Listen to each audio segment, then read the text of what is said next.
Hello, everybody, and welcome to the podcast that I and many others like to call Music Meltdown. We take your favorite artists, sort of topics or discussions, and we rank them from our least favorites to our favorites.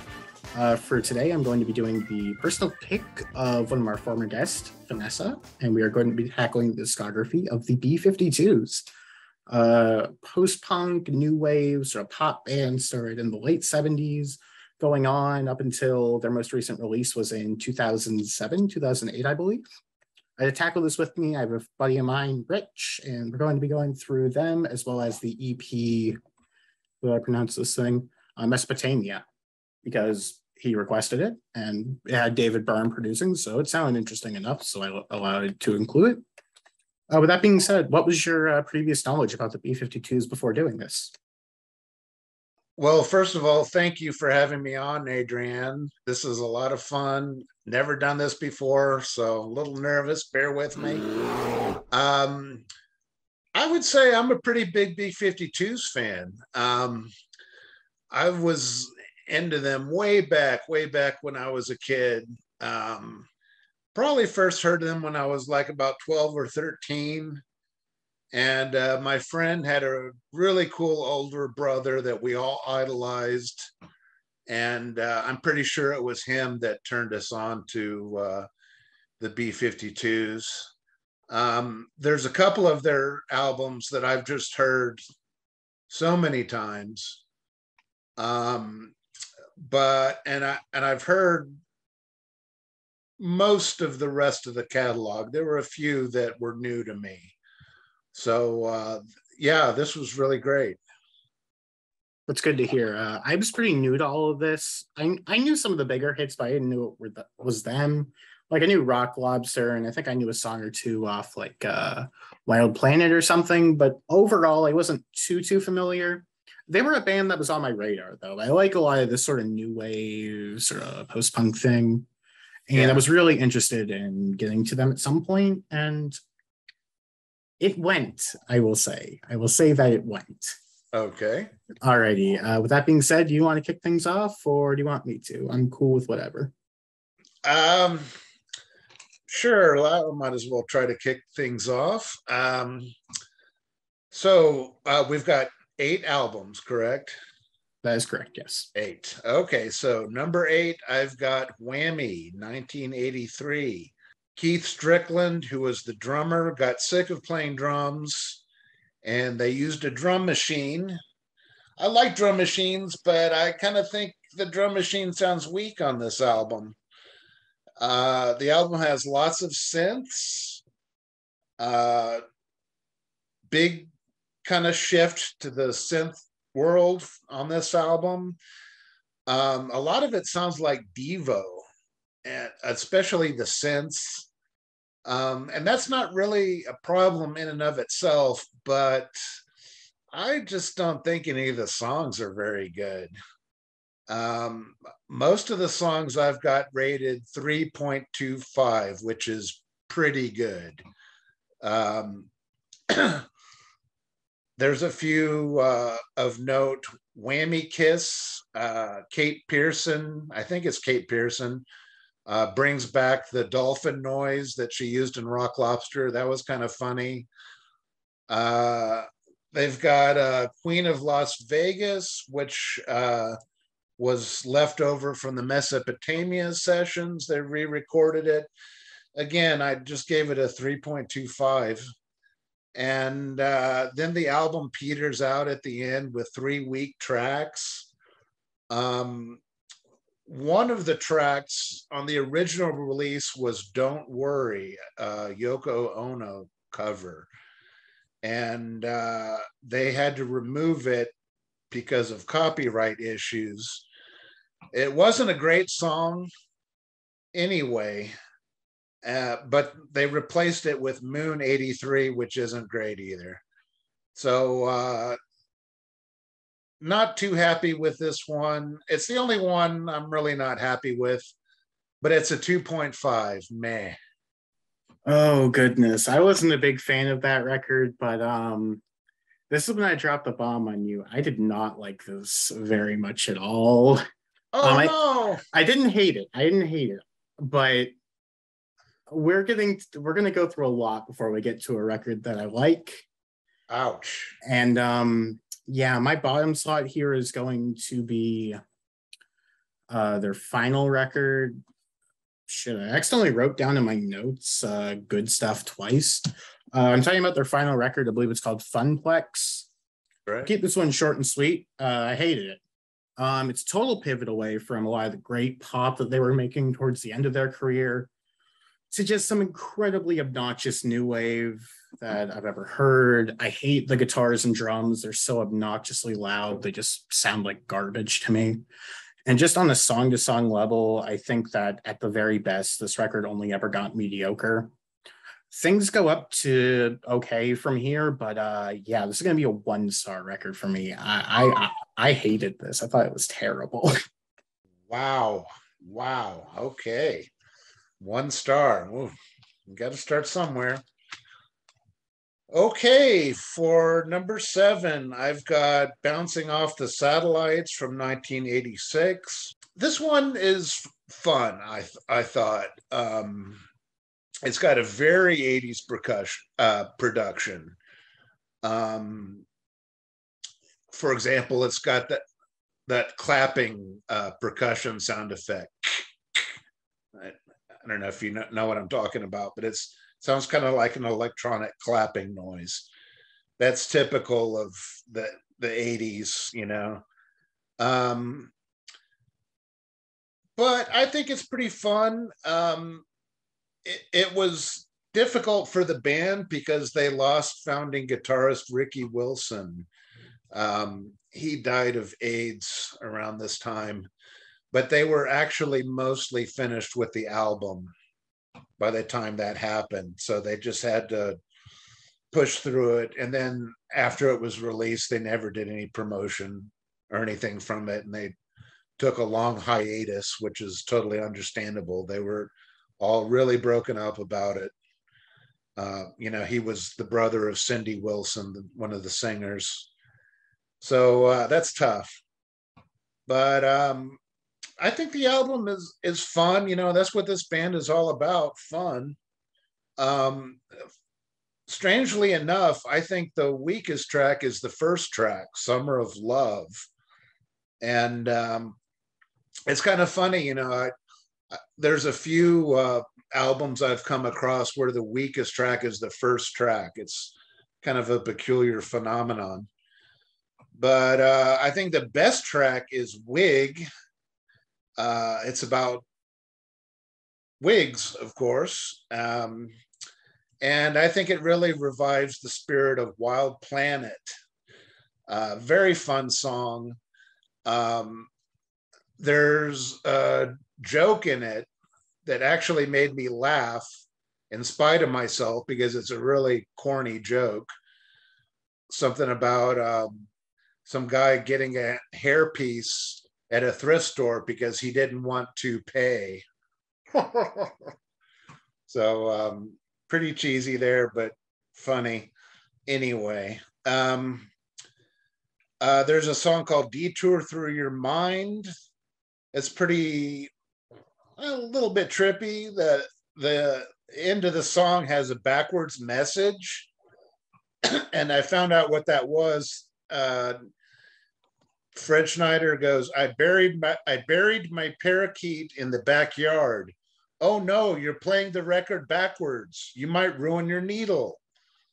So that's kind of more cheesy fun. I don't know. Definitely not anywhere near their best stuff. So I've got it at 3.5. Good. Okay. Yeah, I'm not too far off on that record, but I disagree with a lot of what you said there. Okay. Anyways, I was worried because I thought that this one was going to be higher on your list. I'm talking about Whammy now. And there was very little I found myself really liking on this record. However, it starts out very strong. I love the song Legal Tender. I think that it is really great. One of their catchiest and one of their just most fun songs. And as well, I really thought that the instrumental closer, Work That Skirt, I thought that was pretty damn good as well. But the rest of this record just doesn't do anything for me at all. And I think a lot of when they're trying to have fun and a lot of when they're trying to be like quirky and whatnot, I just find it to be incredibly overblown and just really obnoxious. Like I get the appeal, but to me, it just goes overboard, I feel. I think the synth on this record is really over the top with some awful drum machines. And I'll rip the band-aid off now. I don't like Fred as a vocalist much at all. I don't know, it's just his voice really grates on me. It's so over the top and exuberant. And I get that's what they're going for, but it doesn't click with my ears. I just don't hear it in the way that other people do. Yeah, most notably on Song for a Future Generation, I think that the vocals are at the lowest point. But past Legal Tender, which I thought was great, I think that this record is, for the most part, just a total mess. I have it at 2 stars. Just didn't like it much at all. Okay, all right. Okay, so we're at number 6.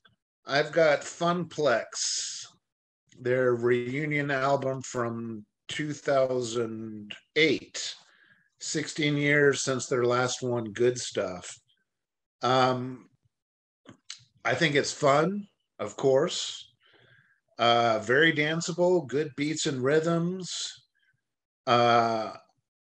The guitar is definitely more prominent than it's been for several albums. You didn't like it, I did. The second side does peter out a bit at the end with a slew of 3.25 songs, pretty good. But I don't hear anything on this album I'd call weak. Definitely not touching their best stuff, but I don't know. I can see how some people might reject this music for being too cheesy. They are very over the top, humorous. They're party band. You know, I think they're one of the best party bands ever. But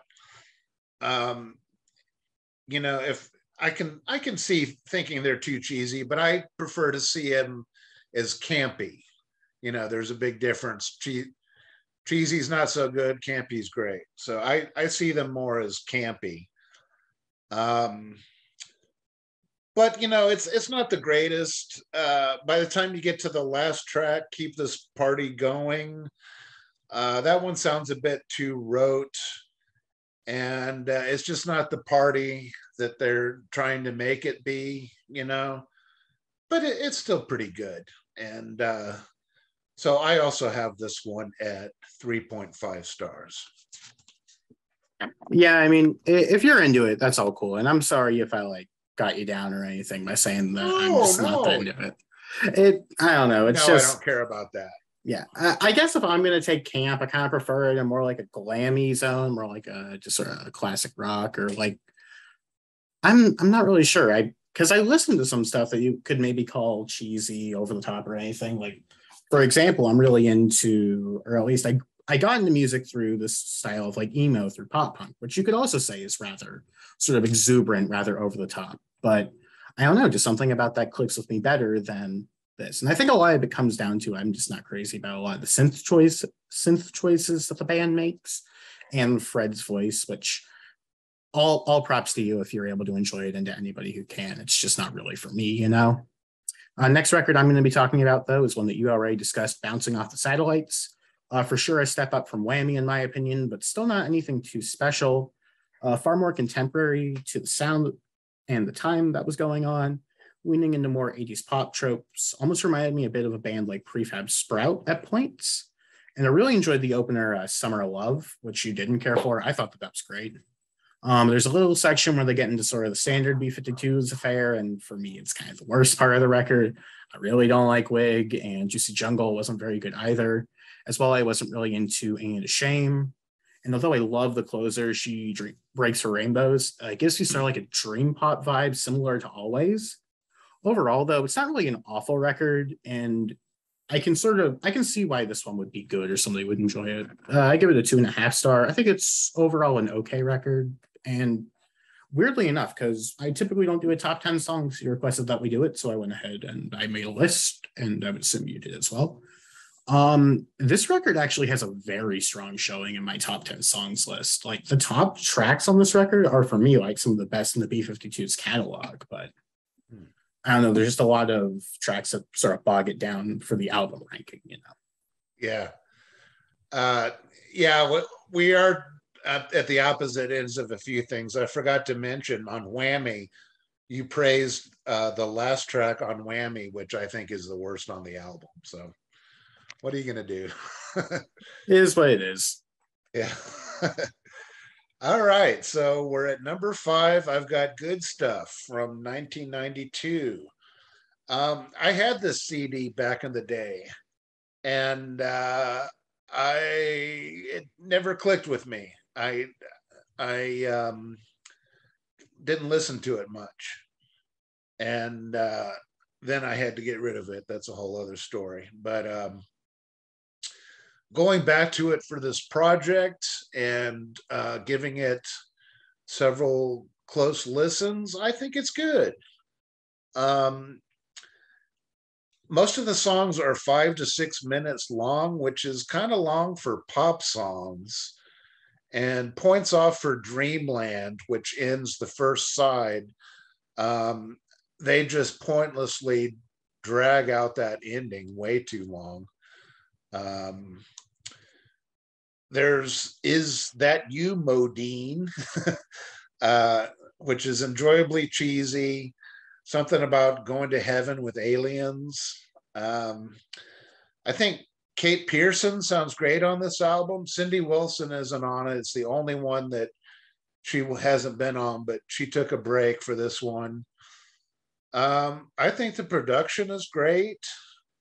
The last track, Bad Influence, is the best of the bunch, I think.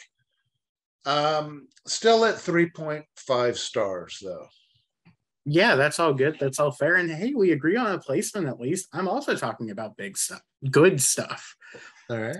Yeah, this record's fine. Not a ton for me, positive or negative, which does make it better than the previous year records. Still very much in that pop direction that I think that they nailed on a couple of the records beforehand, but without a lot of the really strong choruses or melodies on this record. Aside from the first 2 tracks, which I both really enjoyed, past that, they started doing their sort of jamming and their sort of grooving around, which doesn't really work for me that often. Just because I'm not that into the sound, you know. Sorry to be a dead horse, but it's kind of the bread and butter of these reviews here. Notably on a song like Dreamland, where it goes on for over 7 minutes unnecessarily. Yeah, not a ton here to work with for me. Another 2.5 stars, but yeah, there's nothing overtly bad now. We're getting to the point to where I could listen to the records and I wouldn't be like disappointed or anything. Fair enough.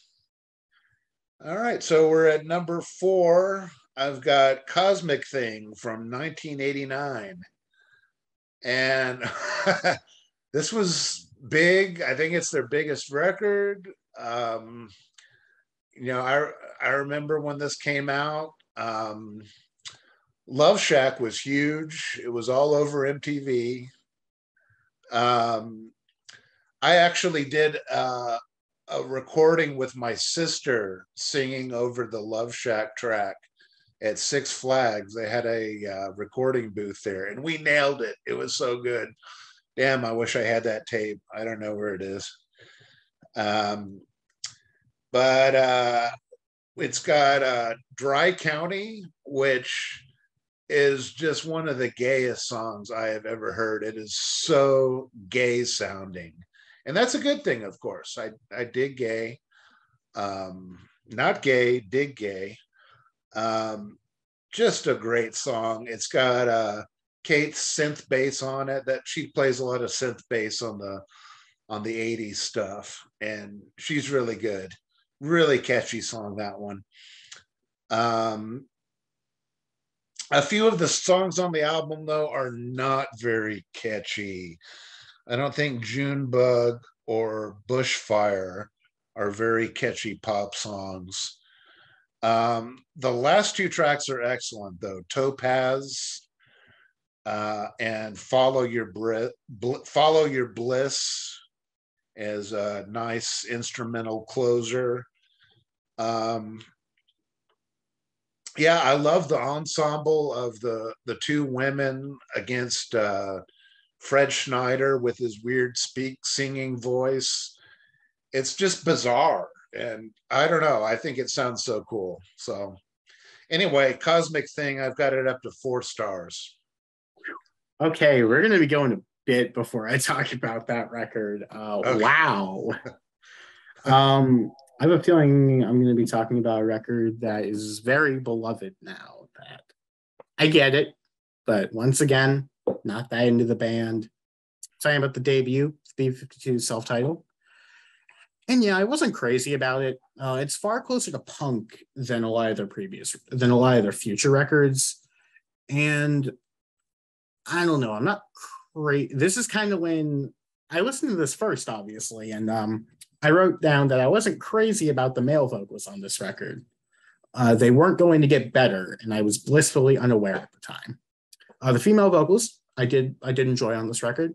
And most of the songs sort of run a minute or two too long for me. Stuff like Planet Chair, Rock Lobster, and especially the track Hero Warship. Overall, though, there's some decent cuts. I like 52 Girls, Lava, and the 2 closing tracks as well.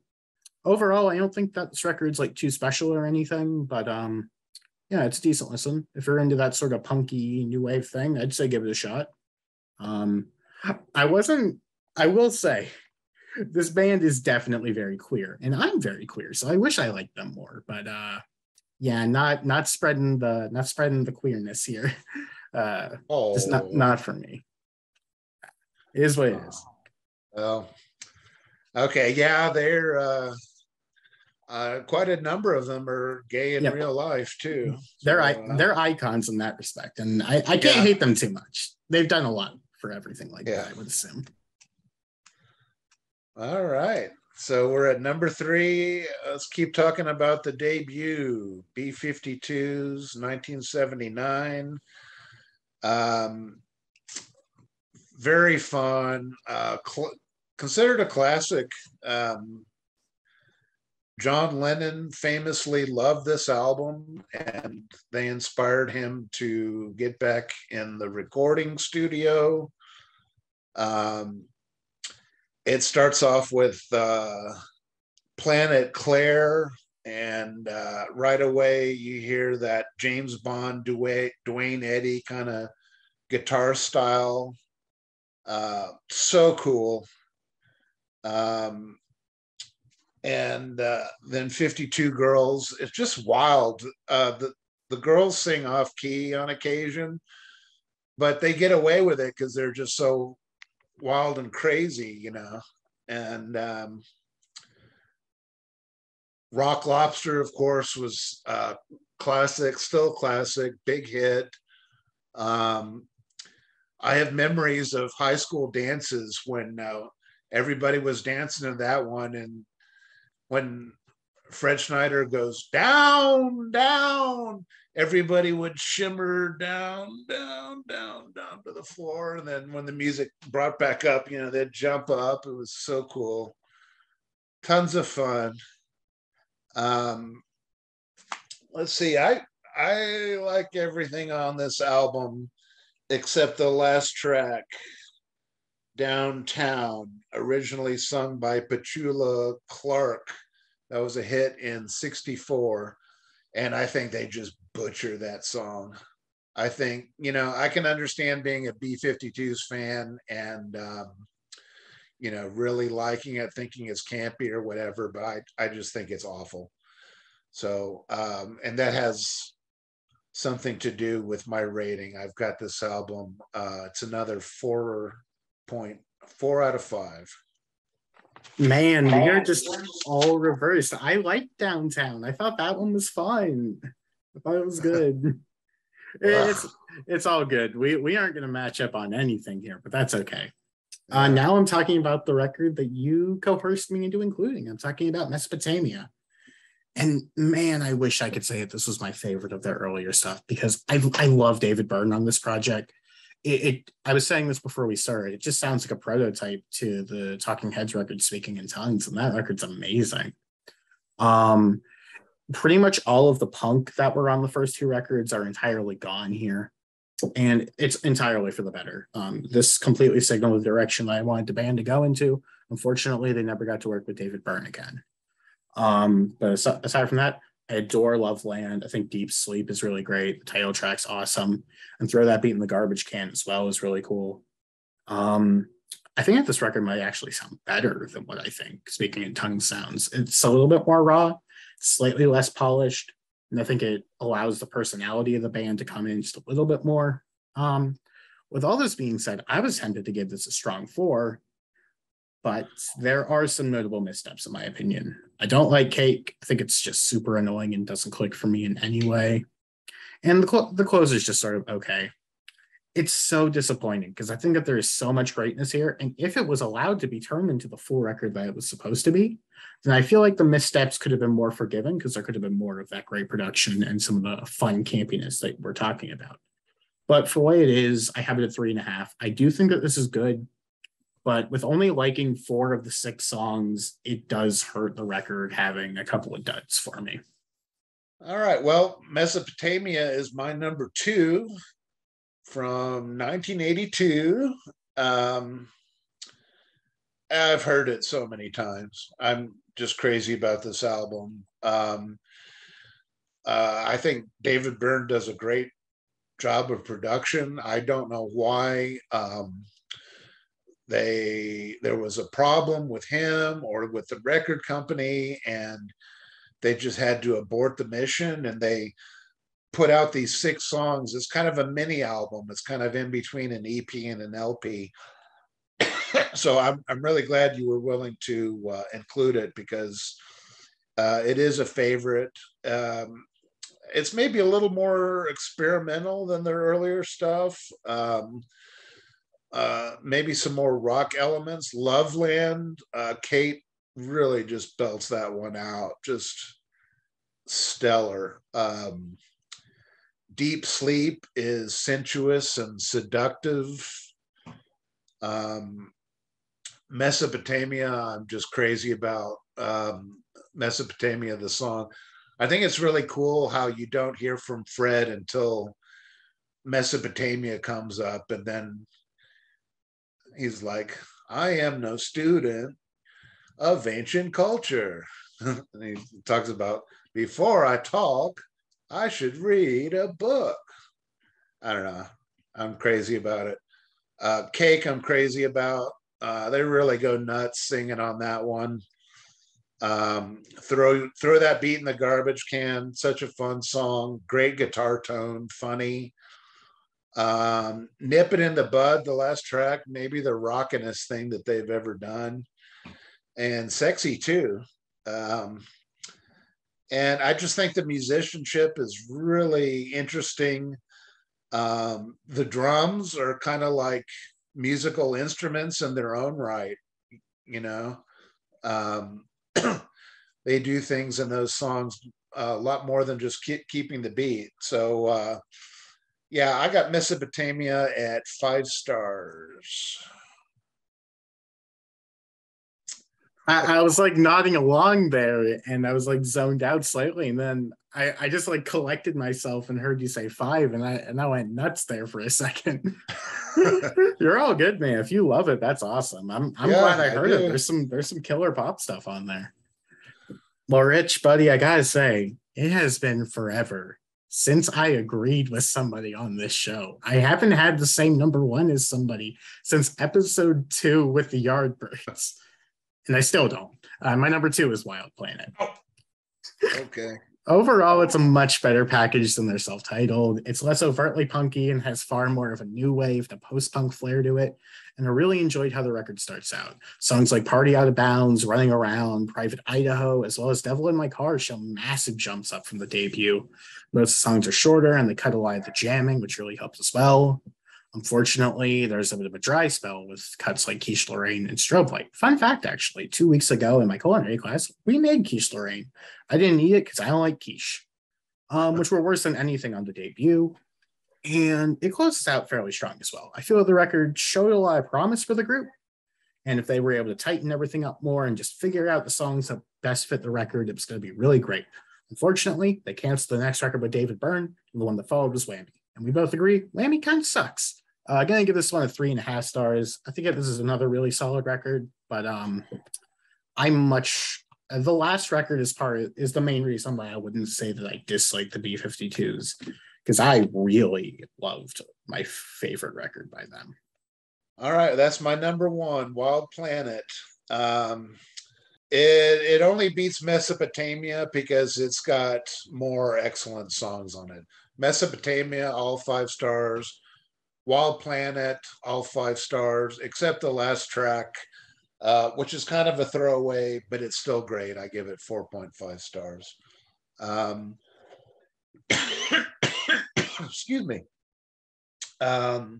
Starts off with Party Out of Bounds. Crazy song about what to do when parties get out of control, crashers getting bombed. It's got great bongos, horn accents, just crazy fun. Like I said, I love every track here.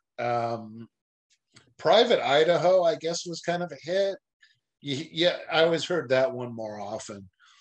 And Kate Pearson at the beginning of that, woo, woo, just insane. Quiche Lorraine is hilarious. I don't know. I love that song. About a poodle and it runs away, and the singer Fred gets all hurt about it. It's then you got a Strobe Light, which is pretty sexy. And I don't know what else to say about it. I've heard it so many times, and it brings back a lot of memories, and I've just gotten so much enjoyment out of it. And 5-star album, all-time classic in the on the Lada shelf. So that's all I got. Yeah, hell yeah, man. Even I can't deny that record. I hate that period of their sound. So my number one, Cosmic Thing from 1989. And man, I was so ready to just be like, oh, I hate this band. They've gone so downhill from the decent start. But oh my goodness, this record is just pop brilliance, in my opinion. The production here is just absolutely incredible. Nothing's over the top, and it all comes together to be, in my opinion, one of the best sounding 80s records in general. I think Fred, Cindy, and Kate's vocals are all in top form and perfectly complement the music. The writing is much more simple. It's less goofy. It's in a great form, and I think it's wonderful. I love songs like Cosmic Thing, Love Shack, Junebug, and Bushfire, which those 2 songs, you're not calling them catchy, man? Come on. This whole thing's filled with more hooks than the entire rest of the discography for me.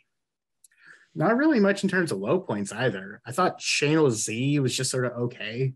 But past that, in my opinion, this is the B-52's settling down, creating an infectious record with some of the best melodies throughout their entire career. In my opinion, I have this at a very high 4 stars. I think it's a very good record.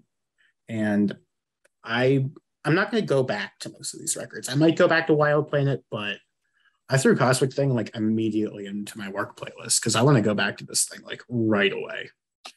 I don't think 89 is as strong a year as most people do. This, honestly, it's definitely top 5 that year for me. I think this record rules. Very cool. For sure. I'm glad I got to like something in this whole thing, because if I had to listen to 8 B-52's records and I didn't get above 3.5, that'd be more disappointed than After Television. Yeah, that would be a drag. Well, I'm really glad that you like Cosmic Thing. That's great. Me too, man.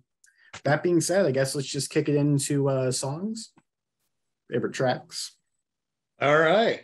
I guess I'll go ahead and go first. So my Top 10 B-52 songs. Number 10, Dry County from Cosmic Thing, one of the gayest songs ever.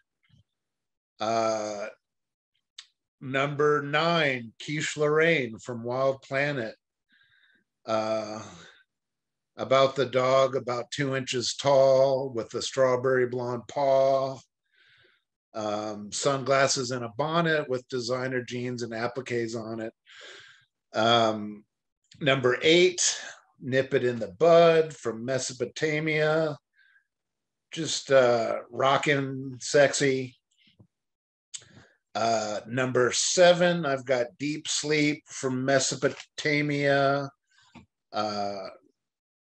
Really sensuous, seductive. Love the guitar on that one. 6, I've got Strobe Light from Wild Planet.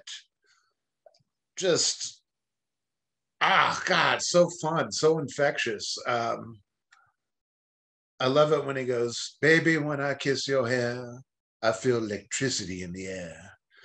And then he goes, I'm going to kiss your eyes. I'm going to kiss your neck. Oh. And he works all the way down to the pineapple. Too crazy. 5, I had to get Love Shack on there. Love Shack from Cosmic Thing. Great song. A lot of great memories attached to that one. 4 is the undeniable Rock Lobster from the debut. Number 3, I've got Private Idaho from Wild Planet. So crazy and over the top. Number 2, Devil in My Car with that devil juice from Wild Planet. And my number 1 B-52 song is Mesopotamia from Mesopotamia. Yeah, I gotta say, not too much similarity there. I had a playlist of like every B-52 song that I really liked through the discography. Fun fact, there were 31 in total that I liked a lot. So there's like 70 songs in total. So about half that I thought were really good. So that's not bad. Couple of tracks that just missed for me. I got Dirty Back Road from Wild Planet, Hot Pants Explosion from Good Stuff, Mesopotamia from Mesopotamia, and Love Shack is my number 11. Just missed that top 10 slot. I didn't write much for notes, so I'm just going to run through them. My number 10 is Give Me Back My Man from Wild Planet. My number 9 is Dry Country from Cosmic Thing. My number 8 is Legal Tender from Whammy. 7 is Summer of Love from Bouncing Off the Satellites. Number 6, Deep Sleep from Mesopotamia. Number 5 is Deadbeat Club from Cosmic Thing. Number 4, She Breaks for Rainbows from Bouncing Off the Satellites. Number 3, I have Bushfire from Cosmic Thing. Number 2, I have Ain't It a Shame from Bouncing Off the Satellites. And my number 1, which like, it's really up there for like my favorite song right now. I'm loving it. I got Topaz from Cosmic Thing. Just incredible. Hell yeah. All right. Great list. For sure. That being said, I don't have to listen to this band anymore. I'm hyped. But no, I'm glad that you love them. I'm glad for everybody that can get really into them. I'm glad for me for knowing Cosmic Thing now. With all that being said, any closing remarks on the B-52's?